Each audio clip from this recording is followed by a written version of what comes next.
So let's talk about vacation rentals. How do hotels compete with and these advantages that vacation rentals have with less shared space, less dense locales, personal kitchens, things like that? I think it's going to be really interesting how hotels' approach to competing with Airbnb or vacation rentals is going to shift from what they were looking at previously, where it was the business traveler, and the traveler is going to shift. The people staying there that they're going after is going to change. Some things that could have previously been a detriment for a hotel, like exterior corridors, exterior entry, could actually be a benefit now and something to play up. And also really, really focusing, again, like we've touched on, with the cleaning procedures, how they're handling things like that, from a professional standpoint, whereas a vacation rental, there's no guarantee, and there's definitely some messaging, I think, to play up there. I know Andrew was mentioning there's some kind of interesting searches going on as well with the cancellation policies and just the trust that the guests have in these different accommodations.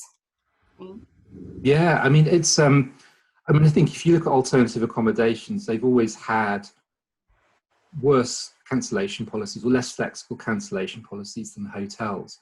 And whilst we have to be a little bit careful of kind of reading too much into the current situation and thinking that's going to sustain for the long term, we have seen, when we look at the search traffic, a lot more searches for what's the cancellation policy for Airbnb? Can I cancel my Verbo accommodation? Whatever it may be. There's a lot of stuff around cancellations, which of course plays the hotel's advantages because, as we've talked about on these calls before, having a flexible cancellation policy right now, offering things around forward bookings and, as you say, playing to what we like to call the theatre of clean, like really over-egging what you're doing to make sure that people feel reassured about your property. They're all things which can play to a hotel's advantage in this situation. And particularly the other trend which we've seen literally the last week is we all know business travel's completely fallen away. On previous calls, we were talking about big shift towards solo travelers, last minute bookings, short reservations. Well, the 30-day booking window's come back in a big way. We see more people booking 30 days out. We've seen families become the biggest group looking for hotel accommodation, particularly in the US, where probably a little bit more is open than in Europe. And on top of that, cancellation policies, again, people are kind of worried about what happened in Asia, where you saw a second wave in some places, lockdowns. What's the flexibility on this just in case between now and when I stay, something else happens? Those are some of the trends we're seeing. Shai, I don't know if you've seen anything really interesting of late. Well, no. Coming back to Nicole started, I think my key bit of advice would be we're in a new world. It's a new normal. You have different types of guests are your target customer today than they were 6 months ago. And equally be types of accommodation are your competitors than they were 6 months ago. So really, I would just start at first principles, and I would, be the traveler, right? Be the guest that you want to attract. Imagine yourself, maybe it's in the local city that might drive to you, and go through the full experience of looking at vacation rentals, for example, and actually picking one for you or for your family or for you and your partner, and almost getting to the point where you put your credit card in. Go through every bit of that journey and really think about what are they selling me, what are they offering, what's different, what's special here, and equally, what can't they do? So, for example, you touched on cleanliness or corridors or whatever. I think another thing is restaurants. In the past, perhaps, as a hotel, you might have only wanted to talk about on your hotel website your own restaurant because you want people to go there.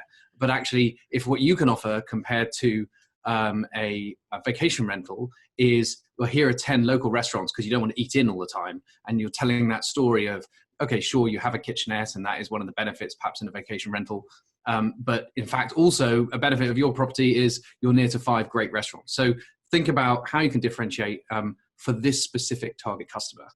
And so I think it's always for me about start at the beginning, go through the booking process on your website, through the booking process on their website, and see where the opportunities are to leverage a point of difference. It's interesting, the whole local thing. I think we've seen, we've all talked about this before as well, in terms of how that change in guest is more local than perhaps they were previously, particularly the shutdown in international travel. And one thing which, of course, the hotel has an advantage with is it can engage with the local community. We have seen in some parts of the world hotels which have been using their facilities to help those who are out of work at the moment, or those who are vulnerable, which is great. And social media at this point in time is a great place, as well as your own website, to be talking about what you're doing, how you're engaging, both with your local community and guests. I mean, we talked before about how probably more people are going to be looking at your website right now than ever before, because they want to actually see what whether the hotel's open, what it's doing. An interesting trend we've seen in Sweden, actually, on that point, just to sort of pick on Sweden rather randomly, because they haven't had a lockdown, is that they have repurposed, we've seen hotels there who've repurposed their spaces for socially distanced entertainment. Now, if you've got children, as I think several of us on this call do, having some form of distraction and entertainment is a good thing.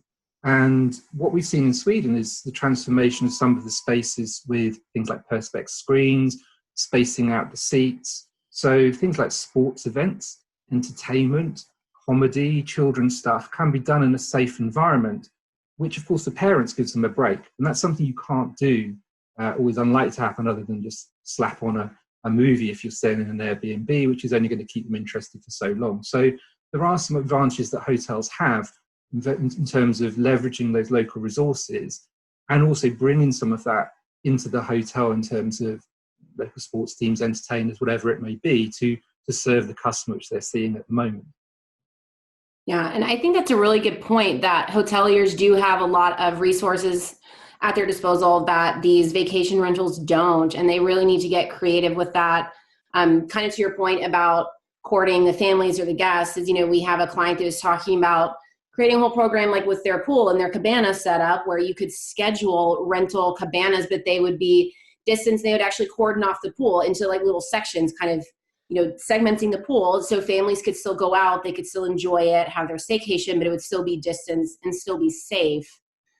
So things like that are definitely an area where hoteliers can get really creative, and that would give an advantage over the vacation rentals. Yeah. What about the marketing channels? I mean, the marketing is so critical right now to differentiate yourself from all your competitors. I mean, let's just say that their website's in order, but the other channels, are they using the same channels? Are they using the same channels differently? Well, I mean, obviously there are certain channels that just fit vacation rentals slightly better, like Airbnb, although there's obviously a hotel opportunity there.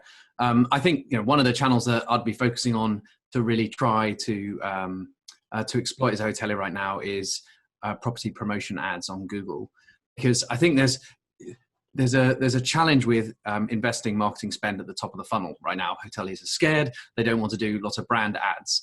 But equally, there's also a problem with if you invest marketing spend only on people who've already demonstrated an interest in staying, then you might be missing an opportunity to entice people or tell them. And the new Google property promotion ads kind of just fit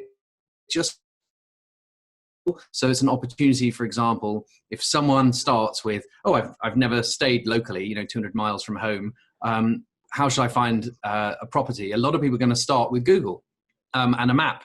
I know I would. And Google Maps is exactly where these ads can appear. And I suspect that's a tool really at the hotelier's disposal that at the moment most rental either businesses or individuals who are renting out places simply aren't going to be using. So I think that's definitely one thing to consider.